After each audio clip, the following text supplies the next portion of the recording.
예, 이번 시간에는 페미니즘과 젠더 갈등의 문제를 중심으로 이야기를 좀 나눠보도록 하겠습니다. 사실 지난 시간에 페미니즘과 휴머니즘 그리고 페밀리즘, 가족주의와 관련해서 뭐 정치권 일부의 그런 여성 정책과 관련된 이야기를 비판적으로 검토를 하면서 페미니즘의 이해라고 해서 30한 5분 정도 설명을 했습니다. 그 다음에 내가 이제 다시 돌려보면서 한두 가지 오류를 수정을 하고 좀 보완을 해야 될 필요를 느껴서 그래서 페미니즘의 2탄입니다. 페미니즘과 젠더 갈등이라는 제목으로 지금 이야기를 시작을 합니다. 이렇게 볼 수 있습니다. 인간은 누구나 자신이 경험하지 않은 것에 대해서는 지배 이데올로기나 대중매체에서 떠드는 것 이상을 알기 어렵죠. 알려는 노력, 세상에 대한 애정과 권해를 유보하는 그 순간부터 우리는 타인에게 상처를 준다. 아, 이건 이제 그 페미니즘의 도전이라고 하는 책에서 정희진 여성학자가 한 얘기입니다. 45쪽에 들어있거든요. 한나 아렌트가 말했듯이 사유하지 않는 것, 이것이 바로 폭력이다. 이런 전제를 가지고 나는 페미니즘에 대해서 이야기를 합니다. 나는 여성학을 전공하지는 않았어요. 대학원에서 현대문학을 전공을 했습니다마는 이제 문학 작품을 분석하고 다양한 관점에서 분석을 하고 논문과 평론을 쓰는 과정에서 페미니즘은 이제 그야말로 독학자처럼 배워서 페미니즘 비평 작업을 일부 하고 있습니다. 그래서 2020년에는 이제 문학평론집을 서울문화재단의 그 예술가 지원 사업에 선정을 받고 또 이제 그 비용을 가지고 문학평론집을 냈습니다. 소설적 상상력과 젠더 정치학. 그러니까 페미니즘에 대해서 여성 학자는 아니지만 뭐 페미니즘에 대해서 아주 조금 공부를 한 사람이죠.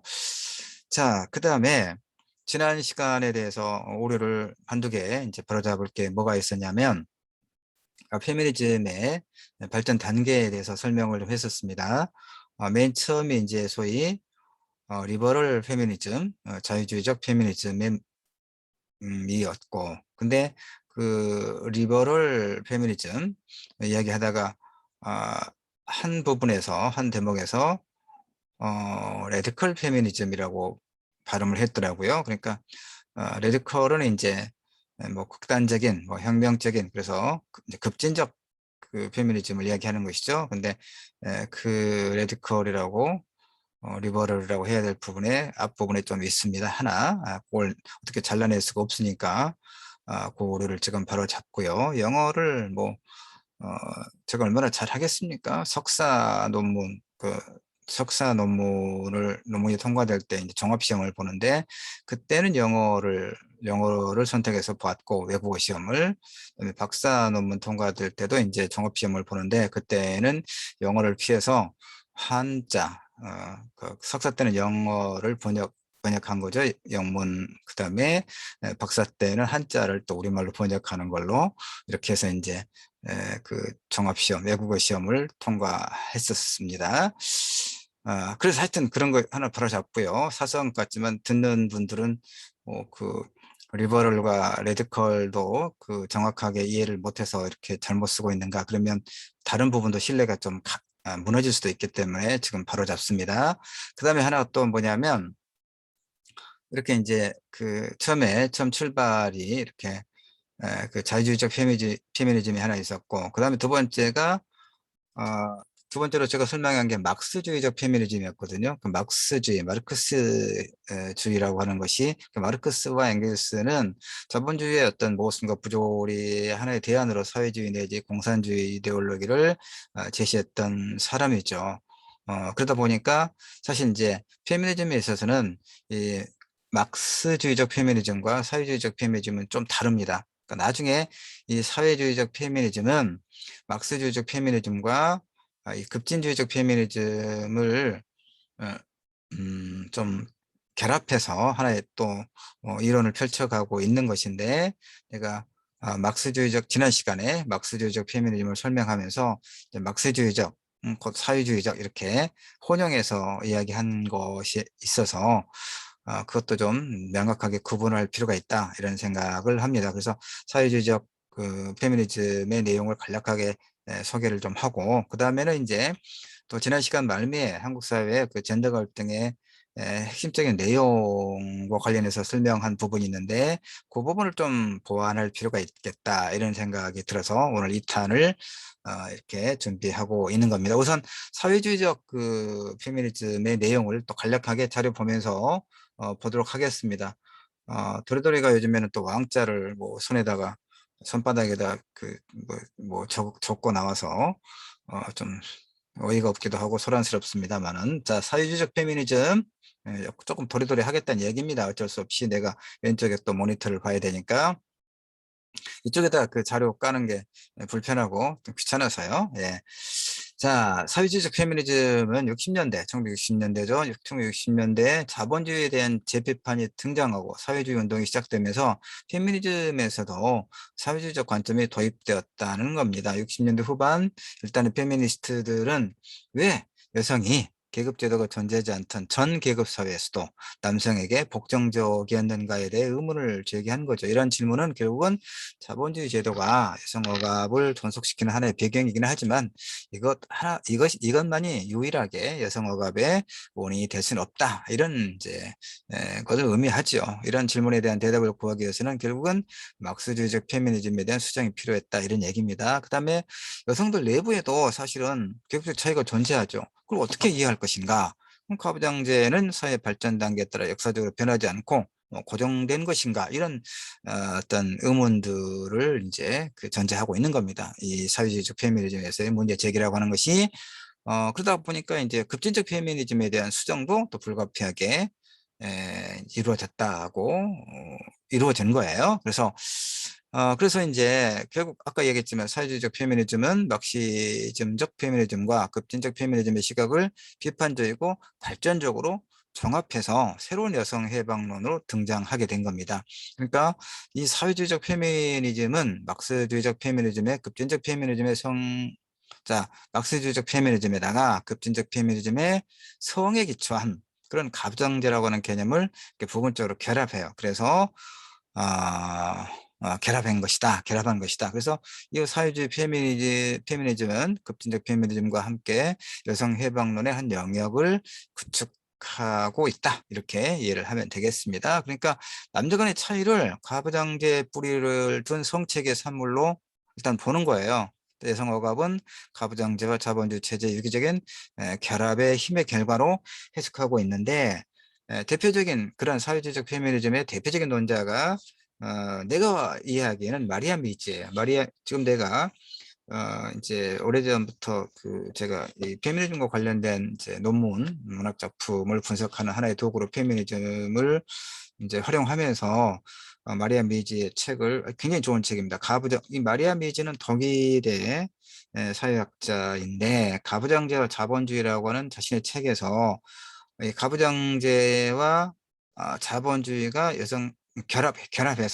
결합해서 여성 억압의 가장 중요한 핵심적인 그 요인으로 작용하고 있다 이렇게 이야기하는 그런 사회주의적 페미니즘의 대표적인 그런 학자입니다. 그러니까 이 책에서 마리아 미즈는 가부장제와 자본주의라고 하는 자신의 책에서 어떻게 이제 자본주의와 가부장제가 소위 결탁해서 여성을 억압하고 있는가를 이렇게 설명합니다. 이게 지금 뭐 400페이지가 넘는 책인데 한 두세 페이지 정도에서만 핵심적인 것만 이야기를 할게요. 노동계급 여성은 얻을 것이 없을지라도 노동계급 남성은 얻을 것이 있다. 프롤레타리아 남성은 같은 계급의 동료 여성을 가정화하면서 물질적 이득을 얻는다. 가정화, 가정주부화, 자연화. 이게 마리아 미즈의 핵심적인 그 어떤 문제의식이라고 생각해요. 자본주의 아래서 돈이 권력의 원천이자 화신이기 때문에 프롤레타리아 남성은 돈을 주고 자본가와 싸울 뿐만 아니라 아내와도 싸운다.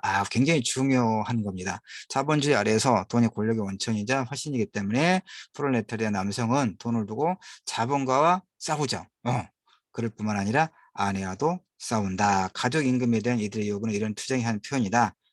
그러니까 이런 얘기예요. 가정주부화는 자본가가 감당해야 할 비용을 외부화 혹은 외부 영역화한 것이다. 이런 얘기입니다. 여성 노동이 자연 자원처럼 공기나 물처럼 공짜로 이용할 수 있는 자연 자원처럼 여겨진다. 내가 지난 시간에 얘기를 했습니다만은, 그러니까 이를테면 여성의 가사 노동에 대해서는 아무도 임금을 지급하지 않죠. 이게 이제 그러니까 자연의 어떤 그 자연 자원, 물이나 공기처럼 특별한 대가를 지불하지 않고 우리가 사용하는 것처럼 여성의 가사 노동에 대해서는 임금을 지불하지 않고 있죠. 자본가도, 노동자도, 그리고 국가도, 아무도. 바로 그런 것들. 바로 이런 걸 통해서 자본가는 그 여성의 노동을 착취할 뿐만 아니라 프롤레타리아, 남성 노동자 역시 여성의 노동을 임금을 착취하고 있다. 이런 얘기가 되는 겁니다. 그래서 프롤레타리아가 자신의 노동력을 팔 자유는 가정주부의 자유롭지 않음에 기초에 있더라. 그래서 남성의 프롤레타리아화는 여성의 가정주부화에 기초해 있다. 이런 얘기입니다. 따라서 힘이 약한 백인 남성도 자신의 식민지, 즉 가족과 가정에 길들여진 가정주부를 갖게 되었다는 거죠. 무상계급인 프롤레타리아 마침내 문명화된 시민의 지위 오르고 문화국가의 온전한 구성원이 된 것이 그 표식이었다. 그러나 그런 성장에는 같은 계급 여성의 종속과 가정주부화라고 하는 희생이 필요했다. 푸르주아 법이 노동계급까지 확대되는 것은 무산자 가정에서도 남성의 지배자이자 주인이 된다는 것을 의미했다. 이렇게 식민화와 가정주부화의 두 과정이 밀접하게 인과관계로 연결되어 있다고 하는 것이 마리아 미지의 핵심적인 논지이고, 나는 굉장히 이 부분을 아주 많이 긍정하고, 내가 쓴 이제 페미니즘 문학 비평에는 이런 부분을 굉장히 많이 좀 원용하고 있습니다. 이런 논지를. 그런데 이제 어떤 문제가 있냐면, 그럼 대안은 뭐냐 이거거든요. 결국은 어떻게 여성 해방을 이룰 것인가. 그런데 이 이제 하나의 대안을 제시하는 마리아 미즈 같은 경우, 이게 이제 사회주의적 페미니즘 전체의 문제라고도 봐요. 그러니까 대안을 제시하고 있는데, 이 대안의 제시가 이론적으로는 이제 그럴듯하다. 원론적으로는 방향 자체는 그러지 않다고 생각해요. 저 같은 경우에. 그런데 그래도 불구하고 좀 너무 이상적이어서 비현실적인 대안이다라고 봅니다. 무슨 얘기냐면, 생존을 위한 수요를 국경 너머의 경제들에 의존하는 것이 아니라 좀 더 자급적인 경제로 나아갈 것이 필요하다. 이런 얘기입니다. 기초적인 생필품 생산을 상당 정도 자급적으로 해낼 수 있는 사회만이 정치적 협박과 기근으로부터 자유롭게 스스로를 유지할 수 있다. 그 식량의 자급. 옳은 말이에요. 근데 이게 가능하겠냐 이 얘기입니다. 그다음에 자급적 경제는 기존의 착취적이고 비상호적인 국제노동분업의 변화와 세계무역과 수출지향적 생산의 축소를 가져오게 될 것이다. 옳은 얘기예요. 근데 도무지 가능하지가 않은 그런 문제가 있다. 이런 얘기입니다. 그 다음에 이제 이 정도로 하고요. 그 다음에 지난 시간에 이제 말미에 한국 사회의 젠더 갈등 2030의 소위 남성과 여성의 소위 젠더 갈등이라고 하는 것은 헛개비다라고 제가 비판적으로 이야기했습니다. 왜냐하면 지난 시간에 말했던 것은 결국은 한국 사회 2030 세대 남성과 여성 간의 젠더 갈등이라고 하는 것의 본질은 IMF 체제 이후에 비정규직 노동자의 양산, 그리고 그에 따른 이제 그다음에 그에 따른 고용 불안, 그리고 경제적 위기의 심화, 이런 문제가 소위 2030 남녀 세대 간의 소위 젠더 갈등의 핵심적인 본질적인 내용이다라고 나는 늘 생각을 해요. 그리고 봅시다. 소위 이제 뭐 지금 4차 산업혁명의 시대라고 하죠. AI 인공지능이 뭐 주도하는.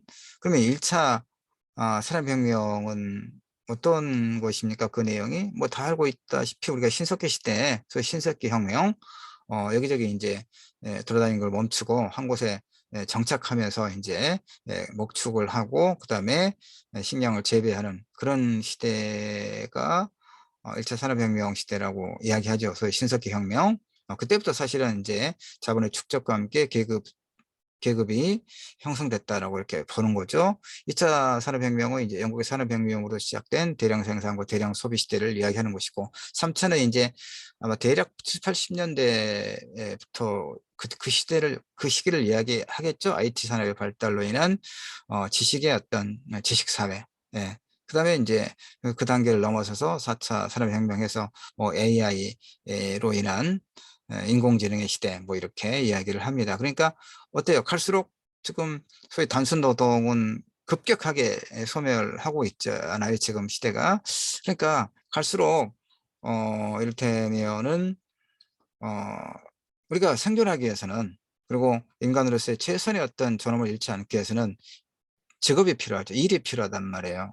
그런데 그 좋은 일자리, 예, 좋은 일자리를 대학원을 나와도 좋은 일자리를 확보하지 못하는 경우가 굉장히 많죠. 어림잡아서 뭐 취업자의 50% 정도만 예컨대 정규직, 대기업의 정규직, 그다음에 나머지는 이제 중소기업이라든가 비정규직, 임시직으로 전전하고 있다는 것이죠. 바로 이런 상황 속에서 남학생들은 이제 군대를 갔다 오는 거죠.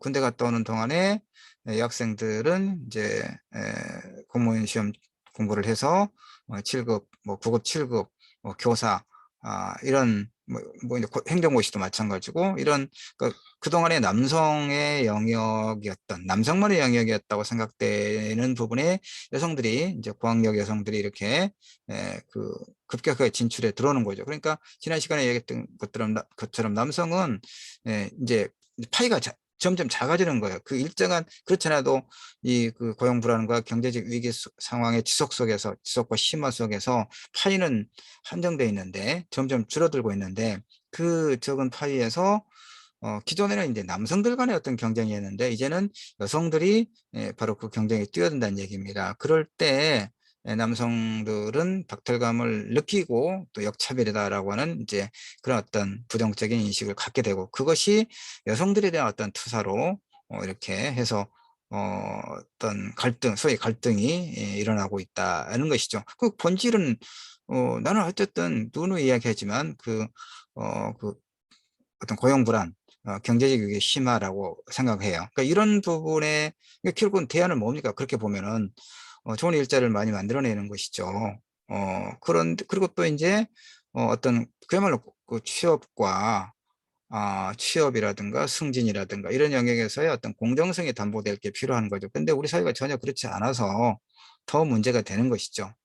그러니까 정치권에서는 그 근본적인 문제를 해결하려고 하지 않고 무슨 군대 가산점을 5%를 주겠다든가, 그다음에 뭐 무슨 그런 어, 일부 주장이긴 하지만, 보편적으로 설득력은 없긴 하지만, 그래도 일부 남성들이 또 반기는 어, 정책 대안 중에 하나가 뭡니까? 여성도 뭐 징병, 군대를 가게 한다거나 이런 것을 해서는 남녀 갈등을 해결할 수가 없어요. 가장 근본적인 것이, 내가 여러 번 이야기하지만 먹고 사는 것의 문제를 어떻게 해결할 것인가가 해결되면 그런 부분은 어, 완화될 수 있다고 나는 보거든요. 그 다음에 또 하나, 제가 이제 보충하겠다는 얘기는, 이건 지난 시간에 다 이야기했음에도 불구하고 다시 오늘 이야기하고자 하는 것은 뭐냐면, 그 이야기를 하고 난 다음에 곰곰이 생각해 보니까, 그렇다면 그것만 해결되면 남녀 갈등은 사라질 것인가? 그렇지는 않을 거라는 얘기입니다. 무슨 얘기냐면, 최근에 굉장히 문제가 되고 있는 소위 데이트 폭력이라든가, 그 다음에 사실 데이트 폭력이 최근에만 문제된 건 아니에요. 예전부터 문제가 됐었고, 그 다음에 가정폭력, 성폭력도 여전히 문제가 됐었는데, 지금은 이제 워낙, 그 어떤 소위 성인지 감수성이 상당할 정도로 좀 높아지고, 그리고 성범죄에 대한 어떤 강력한 처벌을 요구하는 여론도 높아지고, 그런 것 때문에 소위 이제 관련 법률도 개정이 되고, 형벌도 좀 높아지는 그런 추세죠. 그러다 보니까 좀 더 많이 공론화되고 수면 위로 올라왔을 뿐이지, 예전에는 그런 범죄가 적었다고 보지는 않아요. 그러니까 그러면 경제적인 어떤 문제, 그 노동의 고용의 문제가 조금 해결되면 이런 데이트 폭력이나 성폭력이라든가 가정폭력의 문제, 왜냐하면 데이트 폭력, 성폭력, 가정폭력의 80% 이상은 가해자가 남성이잖아요. 그렇죠? 왜 그래요?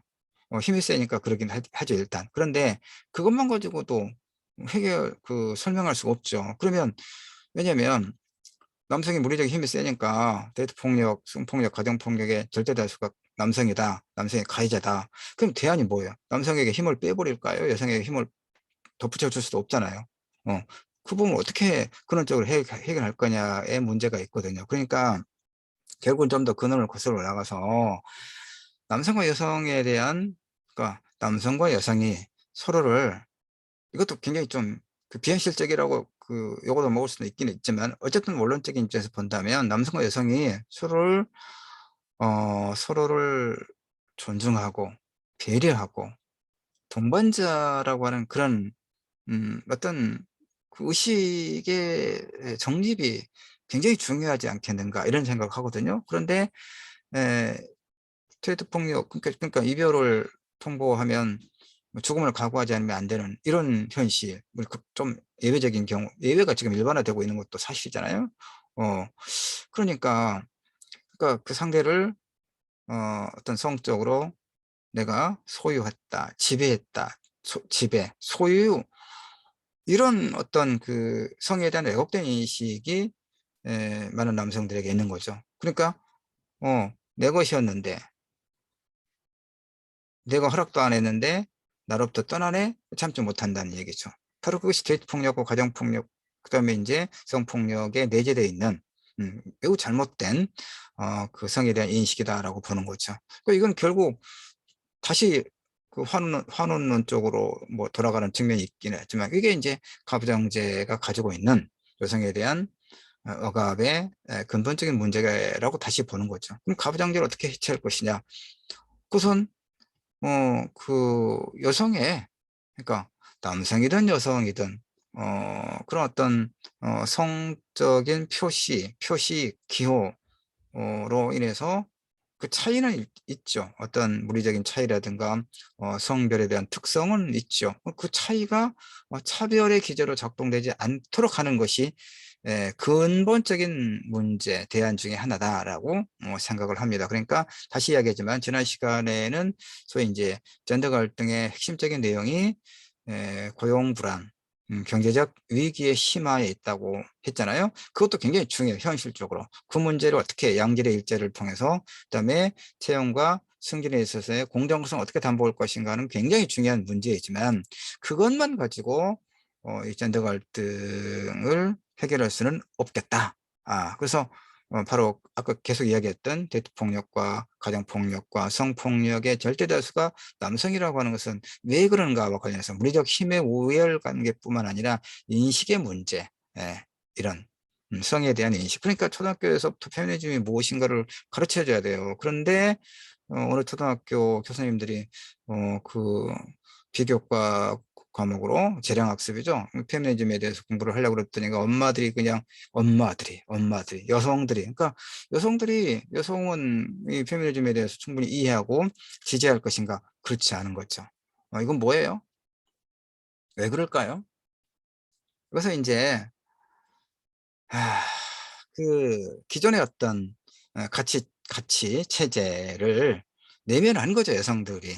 그러니까 남성화된 여성이다라고 말할 수 있어요. 전에 이제 이름을 내가 알지만 말하지 않겠지만 한 2, 3년 전에 또 어떤 그 여성 작가가 나는 페미니즘에 반대한다라고, 또 페미니즘에 반대한다고 하는 것이 뭐가 그렇게 자랑스러워서 소설가라고 하는 여성이 그렇게 딱 드러내놓고 이야기하기도 하더라고요. 어, 내가 지난 시간에 홍아무개가 페미니즘을 이제 그 휴머니즘, 그리고 페밀리즘으로 이렇게 방향을 가야 된다라고 했던 것에 대해서 너무 어이가 없어서 지난 시간에 페미니즘의 이해를 했고, 그 다음에 그때 말하지 않은 게 또 뭐냐면 또 윤모라고 하는 그 어떤 왕자를 새기고 있는 그 사람도 캠프에 보니까 최근에 여성 뭐 정책 뭐 어떤 단장인가 뭐 이런 사람을, 또 김울동이라고 하는 그 전에 한나라당 그 뭐 장군의 뭐 손년이 어쩌니 했던 그 사람을 또 여성 그 정책 특보단장에 임명했더라고요. 정말 한심하죠. 그러니까 전에 그 박근혜 박근혜 전 대통령이라고 해줘야 되겠죠. 박근혜 전 대통령, 박근혜 씨가 대통령의 후보로 나왔을 때 일부 여성단체들, 그 여성들이 또 많이 지지를 했거든요. 생물학적인 여성이라고 하는 이유로. 그러니까 이건 이제 이 소위 페미니즘과 관련해서는 사실 남성인가 여성인가가 중요하지 않다. 나는 그렇게 보여. 물론 나는 남성이죠.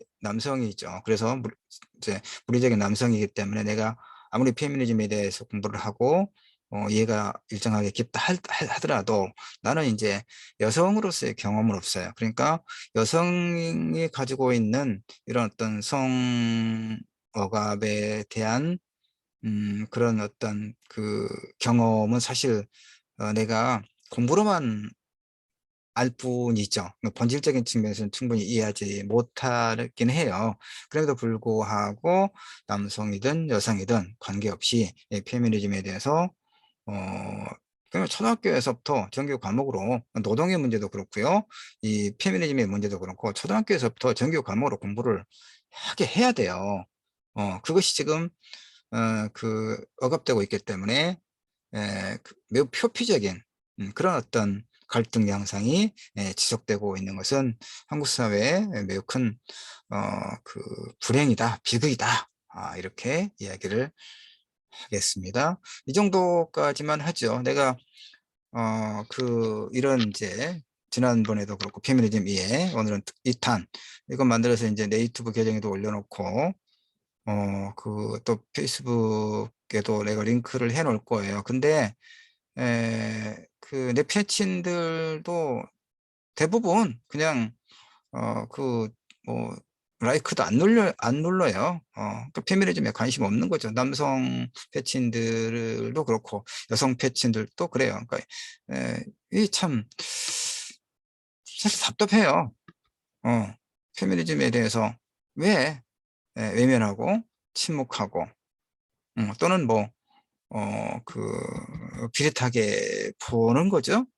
나는 남성이지만 내 아내는 여성이고 또 내 아들 남성이고 내 딸 여성이고 그러니까 남성 여성 그 본인만의 문제가 아니란 말이에요. 어?